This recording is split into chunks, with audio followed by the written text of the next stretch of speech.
Good morning प्यारे बच्चों। आज हम व्याकरण का पाठ 3 शब्द विचार का अभ्यास कै लिखित प्रश्न उत्तर करेंगे बेटे। कै निम्नलिखित प्रश्नों के उत्तर दीजिए। पहला प्रश्न है, उत्पत्ति के आधार पर शब्द के भेदों की परिभाषा उदाहरण सहित लिखिए।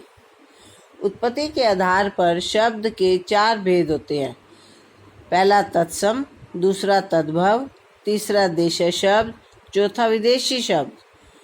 अब पहला तत्सम, वे शब्द जो संस्कृत से हिंदी में अपने मूल रूप में ही प्रयोग होते हैं तत्सम शब्द कहलाते हैं। मतलब उनमें कोई चेंज नहीं आता, वैसे के वैसे ही प्रयोग किए जाते हैं, तो वे है तत्सम कहलाते हैं। जैसे कपोत, अग्नि आदि। दूसरा है तद्भव शब्द। संस्कृत के भाषा के वे शब्द जो हिंदी में अपने बदले हुए रूप में प्रयोग होते हैं तद्भव शब्द कहलाते हैं। जैसे हमने तत्सम में किया था कपोत, तो इसका तद्भव हो जाएगा कबूतर, अग्नि, आग आदि। ये तद्भव शब्द हैं। तीसरा है देशीय शब्द। जो शब्द अपने देश की ही विभिन्न भाषाओं और बोलियों से हिंदी भाषा में आए हैं देशीय शब्द कहलाते हैं। जैसे लोटा, थैला आदि। उसके बाद है विदेशी शब्द। ऐसे शब्द जो समय समय पर विभिन्न विदेशी भाषाओं से हिंदी में आए हैं विदेशी शब्द कहलाते हैं। जैसे फायर, बाल्टी, ये विदेशी शब्द है। अब इसका दूसरा क्वेश्चन है बेटे, रूढ़ व योगरूढ़ शब्दों के भेद को सोधारण स्पष्ट कीजिए। रूढ़, जो शब्द प्रचलित अर्थ के लिए प्रयोग किए जाते हैं जिनके खंडों का कोई अर्थ नहीं होता, ऐसे शब्द रूढ़ शब्द कहलाते हैं। बेटे जब हम कोई शब्द का प्रयोग करते हैं, अगर हम उसके खंड करें, किसी का कोई अर्थ ना निकले, तो वो शब्द रूढ़ होते हैं। जैसे कलम, कै जमा ले जमा ले, कै जमा ले जमा मैं, कै को अलग करें, ले को अलग करें, मैं को अलग करें, तो कोई अर्थ नहीं निकलता, तो ये रूढ़ शब्द हैं। उसके बाद है यौगिक। ऐसे शब्द 2 या 2 से अधिक शब्दों से मिलकर बनते हैं यौगिक शब्द कहलाते हैं। इसमें जब हम 2 शब्दों से मिलकर शब्द को अलग अलग करेंगे, संधि करेंगे, तो दोनों का ही अपना अलग अर्थ निकलेगा।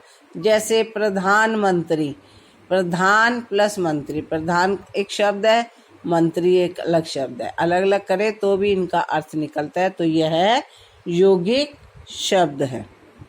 नेक्स्ट है बेटे, अर्थ के आधार पर शब्दों के भेद बताइए तथा उदाहरण भी लिखिए। अर्थ के आधार पर शब्दों के 4 भेद हैं। पहला है एकार्थक शब्द, जिनका केवल एक ही अर्थ होता है, ऐसे एकार्थक शब्द कहलाते हैं। जैसे सरोवर, नदी आदि। अनेकार्थक शब्द, ऐसे शब्द जिनके एक से अधिक अर्थ होते हैं, वह एकार्थक शब्द कहलाते हैं। जैसे अगर हम कोई शब्द अब अक्ष लेते हैं, अक्ष का अर्थ कील भी होता है, धुरी भी होता है, आँख भी होता है, तो इसके कई अर्थ हो गए, तो ये अनेकार्थक शब्द कहलाते हैं। उसके बाद है समानार्थक शब्द, जिनके अर्थ में समानता होती है, जिनको हम पर्यायवाची शब्द भी कहते हैं। ऐसे शब्द समानार्थक शब्द कहलाते हैं। जैसे राजा के समानार्थक नृप, नरेश, महेश, ये सब समानार्थक शब्द हैं। उसके बाद है चौथा विपरीतार्थक शब्द। जो शब्द एक दूसरे का विपरीत अर्थ बताते हैं वे विपरीतार्थक शब्द कहलाते हैं। जैसे दिन रात, सुख दुख, ऊपर नीचे इत्यादि। अब चौथा क्वेश्चन है, विकारी और अविकारी शब्द की परिभाषा उदाहरण सहित लिखिए। विकारी, जो शब्द वाक्य में प्रयोग करने पर लिंग, वचन, कारक और पुरुष के कारण बदल जाते हैं उन्हें विकारी शब्द कहते हैं। ये संज्ञा, सर्वनाम, विशेषण और क्रिया है। अब हम जैसे इसका लिंग बदले, लड़का जाता है, इसका अगर चेंज करें लड़की जाती है, तो जाता का जाती हो गया, लड़का का लड़की हो गया। तो ऐसे शब्द विकारी शब्द कहलाते हैं। उसके बाद है अविकारी शब्द, जो शब्द वाक्य में प्रयोग करने पर लिंग, वचन, कारक और पुरुष के अनुसार नहीं बदलते वह अविकारी शब्द कहलाते हैं। जैसे क्रिया विशेषण, संबंध बोधक, समुच्चय बोधक।